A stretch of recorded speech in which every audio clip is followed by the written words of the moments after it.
Hi friends, welcome to மண்வாசம் channel. இன்றைக்கி நம்ம சேனலில் பார்க்க போகிற ரெசிபி அல்வா ரெசிபி தாங்க. அதுவும் நம்ம ப்ரெட்டை வச்சு செய்ய போகிறோம். நல்லா சூப்பரான சுவையான ஒரு ப்ரெட் அல்வா பார்க்கலாங்க. அது எப்படி செய்யலான்னு பார்க்கலாம். ப்ரெட்டு பார்த்திங்கன்னா ஒரு 8 பீஸ் எடுத்துருக்குறோங்க. இப்போ இதை துண்டு துண்டாக நம்ம நறுக்கிக்கலாம். ஒரு ப்ரெட்டை 4 பீஸாக ஆக்கினா போதுங்க.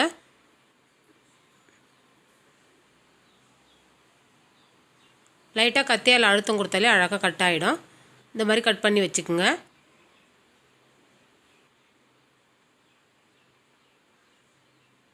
இப்போ எல்லாத்தையுமே கட் பண்ணி வச்சுங்க. இது அப்படியே இருக்கட்டும். எண்ணெய் காய வச்சு வச்சுருக்காங்க. அடுப்பை மீடியம் ஃப்ளேமில் வச்சுட்டு நல்லா பொன்னிறமாக பொரித்து எடுத்துக்கலாம். அடுப்பை லோவில் வச்சாலும் எண்ணெய் குடிச்சிடுங்க, ஹையில் வச்சாலும் தீஞ்சிடும். மீடியம் ஃப்ளேமில் வச்சுட்டு நல்லா பொன்னிறமாக பொரிச்சு எடுங்க ப்ரெட்டை. ப்ரெட் அல்வா ரொம்ப ஈஸிங்க செய்கிறது. யார் வேணாலும் செய்யலாம். அவ்வளோ ஈஸியாக செஞ்சு முடிச்சிடலாங்க. நம்ம வீட்டுக்கு கெஸ்ட்டு வந்துட்டாங்கன்னா டக்குன்னு எதுவுமே இல்லைன்னா ஒரு ப்ரெட் இருந்ததுன்னா ஒரு அல்வா செஞ்சு கொடுத்துடலாங்க. அவ்வளோ ஈஸியான ஒரு ரெசிபியும் கூட. ரொம்ப தீய வைக்கக்கூடாதுங்க. பொன்னிறமாக பொரித்து எடுக்கணும்.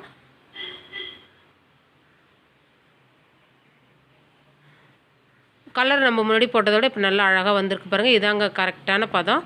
நம்ம எடுத்துடலாம்.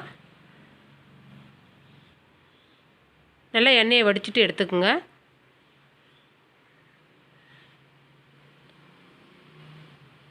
இதே மாதிரியே மீதி இருக்கிற ப்ரெட்டையும் நல்லா பொன்னிறமாக பொரித்து எடுத்துக்குங்க.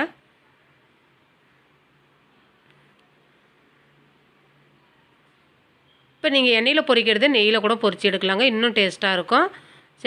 செஞ்சு சாப்பிடும்போது நல்ல நெய்யில் வாசனை நல்லாயிருக்கும். நான் எல்லாத்தையுமே பொரித்து எடுத்தாச்சுங்க. இப்போ கேஸ் ஆன் பண்ணிவிட்டு ஒரு கடாய் வச்சுக்கோங்க. 1 கப்பு தண்ணி 1 கப்பு பால் சேர்த்துக்கிறேங்க. வெறும் தண்ணியில் கூட செய்யலாம். பால் சேர்க்குறது ஆப்ஷனல் தாங்க. இப்போ சர்க்கரை சேர்த்துக்கலாங்க. நான் 100 கிராம் சேர்க்குறேன். 100 கிராம் சர்க்கரை போதுமானது. ஆனால் உங்களுக்கு இனிப்பு சுவை தேவைன்னா கூடுதலாக சேர்த்துக்குங்க. நல்லா அந்த சர்க்கரை சேர்ந்து நல்லா கொதிக்கணுங்க. அந்த சர்க்கரையோடைய பச்சை வாசனை போகிற அளவுக்கு நல்லா கொதிக்க விடுங்க. உடனே ப்ரெட்டை போட்டுறாதீங்க. நல்லா கொதிச்சதுக்கப்புறம் ப்ரெட்டு சேருங்க. நான் இப்போ நல்லா கொதிச்சதுக்கப்புறம் ப்ரெட்டு சேர்க்குறேன்.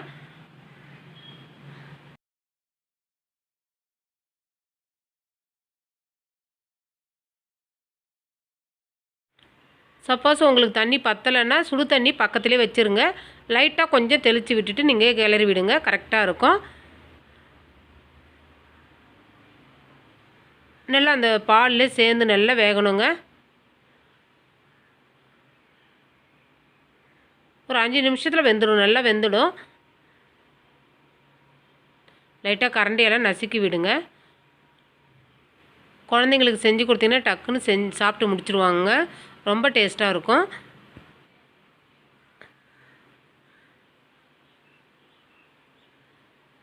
இப்போ நம்ம ஊற்றின அளவு கரெக்டாக இருக்குது பாருங்கள். தண்ணியும் பாலும் கரெக்டான அளவாக இருக்குது. இதுக்கு மேலேயும் நம்ம சேர்க்க தேவையில்ல. சில ப்ரெட்டு பார்த்திங்கன்னா கொஞ்சம் அகலம் பெருசாக இருக்கும். அந்த இதுக்கு நீங்கள் கூடுதலாக கொஞ்சம் தண்ணியோ அல்லது பாலோ சேர்த்து நீங்கள் செஞ்சிங்கன்னா கரெக்டான அளவாக இருக்குங்க. சர்க்கரை முன்னாடியே சேர்த்ததுனால கொஞ்சம் வேகணுங்க. நல்லா வெந்ததுக்கப்புறம் தான் நம்ம எடுக்கணும். உங்களுக்கு கலரும் நல்லா மாறுங்க. அல்வாவுடைய நிறம் நல்லா மாறும். அது ஒரு பக்கம் வேகட்டுங்க. அதுக்குள்ளே நம்ம தாளிப்பு போட்டுடலாம். ஒரு 3 டீஸ்பூன் அளவுக்கு நெய் விட்டுக்குங்க. ஏன்னா நம்ம எண்ணெயில் பொரிச்சிருக்கிறோம். அந்த எண்ணெயும் இருக்கும். அதனால் கொஞ்சமாக நெய் சேர்த்துக்குங்க. முந்திரி பருப்பு பார்த்திங்கன்னா நான் ஒரு 20 கிராம் சேர்க்குறேங்க. முந்திரி பருப்பு கூடுதலாக கூட வேணும்னா நீங்கள் சேர்த்துக்குங்க. அது கூடவே ஒரு 20லேருந்து 25 திராட்சை சேர்த்துருக்குறேங்க. திராட்சையுமே உங்களுக்கு ஆப்ஷனல் தான். தேவையான அளவுக்கு இன்னும் கூடுதலாக கூட சேர்த்துக்கலாம். இது கூட நீங்கள் காஞ்சி தேங்காய் இருந்தால் கூட சேர்த்துக்கலாங்க. அதுவும் நெய்யில் பொரித்து சேர்த்திங்கன்னா நல்லா சூப்பராக இருக்கும். பாருங்கள், நம்ம நெய் சேர்க்குறதுக்கு முன்னாடியே அதில் இருக்கிற எண்ணெயெல்லாம் ஓரத்தில் இருக்குது பாருங்கள். அதனால் நீங்கள் நெய் கூடுதலாக சேர்க்க தேவையில்லை. இதுவே போதுமானது. இதில் எந்த கலருமே சேர்க்க தேவையில்லைங்க. இதுவே நேச்சுரலான கலரு. இதுவே போதும். உங்களுக்கு கலரும் மாறிடுதுங்க. இதாங்க கரெக்டான பதம் அல்வாவுக்கு. இப்போ கொஞ்சமாக ஏலக்காய் பொடி சேர்க்குறேங்க. ஒரு 3 ஏலக்காவை பொடி பண்ணி சேர்த்துக்கிறேன். சேர்த்துட்டு கலக்கிட்டு கேஸ் ஆஃப் பண்ணுறேங்க. சூப்பரான ப்ரெட் அல்வா ரெடி ஆயிடுச்சுங்க. இந்த ரெசிபி பிடிச்சிருந்ததுன்னா மண்வாசம் சேனலை லைக் பண்ணுங்கள், ஷேர் பண்ணுங்கள், கமெண்ட் பண்ணுங்கள், சப்ஸ்கிரைப் பண்ணுங்கள். பக்கத்தில் இருக்கிற பெல் ஐக்கானை கிளிக் பண்ணுங்கள். தேங்க்யூ.